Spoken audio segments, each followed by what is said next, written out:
bahwa penting untuk mendaftarkan sekarang BO masing-masing PT. Kalau enggak nanti dibekukan.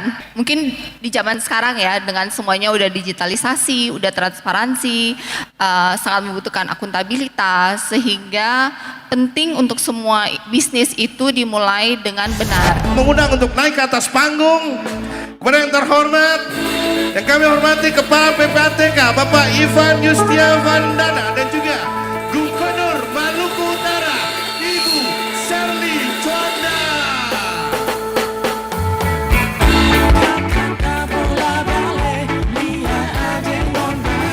Semakin menyalai kakak habis susah.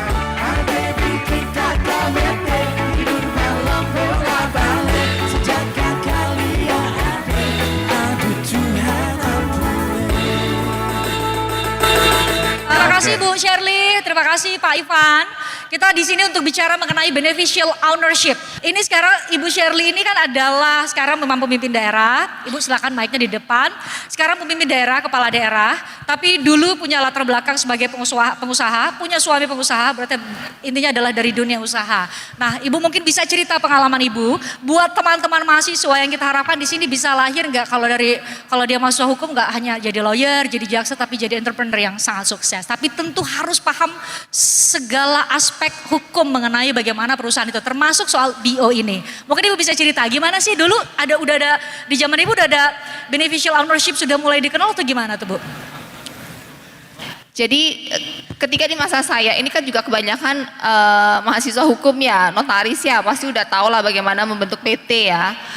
Biasanya kita mulai dengan akte, kemudian siapa pemegang saham, siapa pimpinan di direksi kepengurusan. Jadi ada perbedaan antara yang memiliki saham dan yang mengurus aktif. Kemudian setelah itu penerima manfaatnya tadi, sekarang kan tadi pas makan siang yang lagi ngomong-ngomong sama Pak Menteri bahwa penting untuk mendaftarkan sekarang BO masing-masing PT. Kalau enggak nanti ada kompensasi ya, nanti dibekukan. Nah ternyata data beneficial ownership itu siapa saja yang menjadi pemilik atau penerima manfaat itu ternyata penting sekali untuk mencegah, salah satunya adalah tindak pidana korupsi. Sherly, sekarang sudah lengkap nih point of view-nya. Dulu jadi pengusaha, sekarang jadi yang salah satunya ngatur pengusaha gitu ya. Nah ya kan, jadi pemerintah daerah, ada pengusaha lokal pasti di Maluku. Kita tidak mengatur, hanya kita membuat regulasi. Nah, membuat regulasi dari perspektif itu, point of view itu ya. Sekarang mungkin Bu Sherly bisa melihat dari dua sudut pandang itu. Kenapa begitu penting nih buat para pengusaha calon-calon pebisnis dari kampus ini. Supaya mereka bisa paham, teman-teman bisa paham. Kenapa harus taat hukum dalam proses untuk membangun bisnis kita. Mau seskala besar, sebesar apapun itu. Sehingga mungkin semua jadi taat hukum nih. Gak hanya lapor PPATK tapi mulai bikin legalitasnya di teman Bapak Ibu notaris, mulai bayar pajak gitu ya Bu. Mungkin Bu Sherly bisa cerita.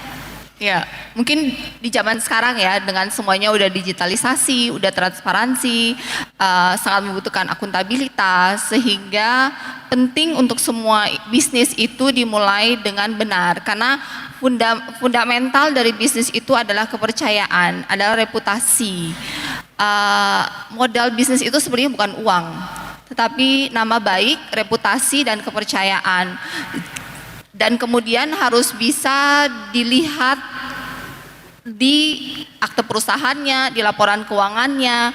Dari situ bisa mendatangkan investor, modal, pelanggan, proyek, cuan. Jadi kenapa penting untuk transparan? Karena pada akhirnya bisnis itu bisa besar jika ada modal. Modal itu ada banyak persyaratan dokumen yang harus dilengkapi, dan salah satunya harus sesuai dengan hukum yang berlaku saat ini. Begitu juga setiap pengembangan produk, investor besar, proyek besar selalu membutuhkan akuntabilitas dari aktenya, dari laporan keuangan. Jika dari awal sudah dilakukan tidak benar, selalu ada jejak laporan keuangan, jejak akte, jejak digital, itu semuanya ada, sehingga itu akan mengganggu proses untuk menjadi besar. Jadi penting kenapa dari awal semuanya dimulai dengan benar, taat undang-undang, aturan, karena di zaman yang sangat transparan saat ini tidak ada yang bisa disembunyikan, pada akhirnya juga ketahuan, malahan nanti dijadikan apa ya, kayak ekornya ditahan gitu loh. Peluru untuk bisa menyerang setiap saat. Iya, dan ketika mau besar akhirnya tersandung dengan masa lalu.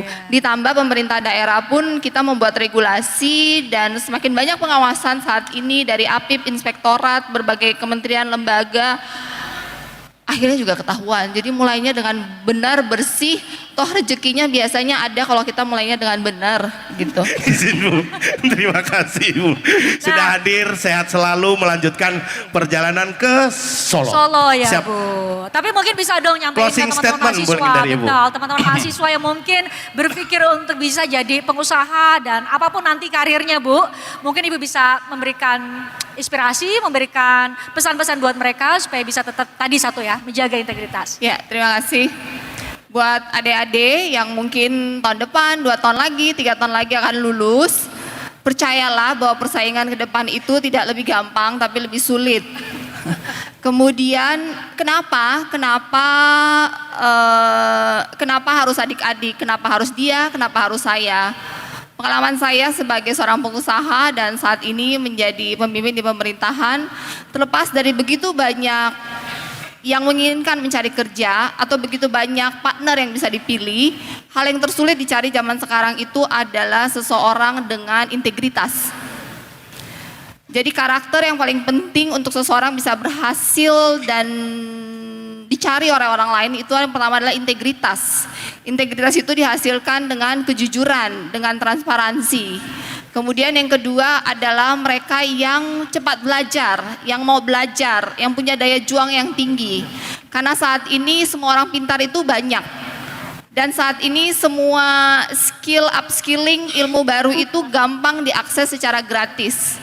Tinggal bagaimana pintar-pintar memanage waktu, memanage diri, self motivation untuk terus belajar upskilling. Kadang lulusan S1 belum tentu, lulusan S2 belum tentu dia punya value yang bisa diberikan kepada bosnya, kepada partnernya lebih daripada S1.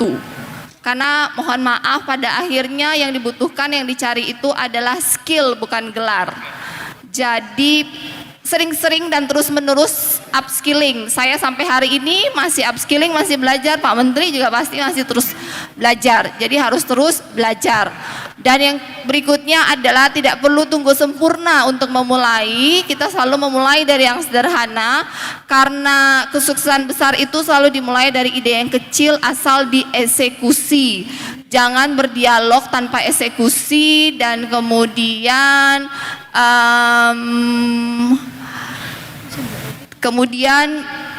ketika gagal jangan menyerah, ketika gagal coba lagi, karena orang yang berhasil itu biasanya dia udah gagal puluhan ratusan kali dan kemudian ada satu pintu terakhir yang terbuka, karena pada akhirnya hanya dibutuhkan satu pintu terbuka untuk berhasil. Invest waktu di network, circle, temanmu adalah asetmu. Pastikan kalian di dunia kampus ini punya circle yang produktif. Jangan cuma main sama teman sekamar, teman sekos, atau di ruang kampus main dengan mereka yang lebih pintar dari kamu, punya network yang lebih banyak. Jika ada kunjungan seperti ini, proaktif bertemu dengan mereka yang ada di Kementerian Hukum, Dirjen, PPATK, bisa punya akses dengan Pak Menteri. Karena pada akhirnya selain dari kejujuran dan integritas, yang paling mahal di dunia usaha di marketplace itu adalah network. Jadi invest dengan sekarang network. Yang menentukan seseorang berhasil adalah network, integritas, kejujuran. Dan pesan saya yang terakhir adalah, ya saya tahu di sini memang mahasiswa hukum, kalaupun ada bisnis, tetapi seseorang yang bisa mengkomunikasikan value dia itulah yang berhasil di masa depan nanti. Oh, berikan aplaus yang luar biasa. Dibutuhkan kemampuan untuk storytelling, kemampuan untuk berkomunikasi, kemampuan untuk menggunakan platform digital saat ini, digital marketing. Belajar, jangan bilang oh itu so cheesy, itu kan mereka yang influencer, selebgram, saya kan anak sarjana hukum. Percayalah yang lulus sarjana hukum itu ribuan jumlahnya. Kalau kalian tidak bisa menjual, mempromosikan apa value kalian, kenapa kalian?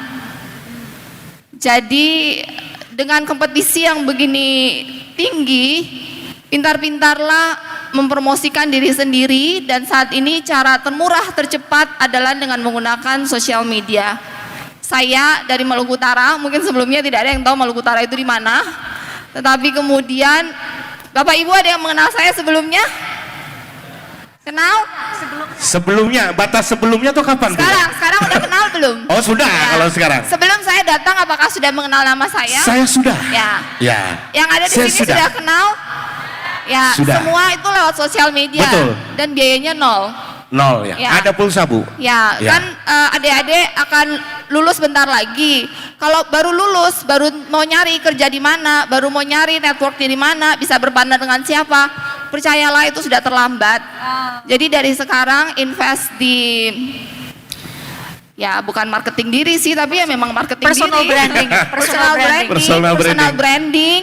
Dan sosial media adalah, kalau bagi saya sosial media itu seperti kartu nama zaman now. Kalau dulu kita bawa-bawa kartu nama, kalau sekarang nggak ada guna bawa kartu nama. Iya. Itu sosial media kalian itu adalah portofolio kalian, dan tidak harus selesai kuliah untuk bisa bekerja atau berpartner atau membangun relasi. Dari sekarang year 1, year 2, selama kamu bisa memberikan value kamu kepada orang lain akan ingat. Orang lain tidak ingat nama kalian, yang orang lain ingat adalah value yang bisa kalian berikan kepada mereka.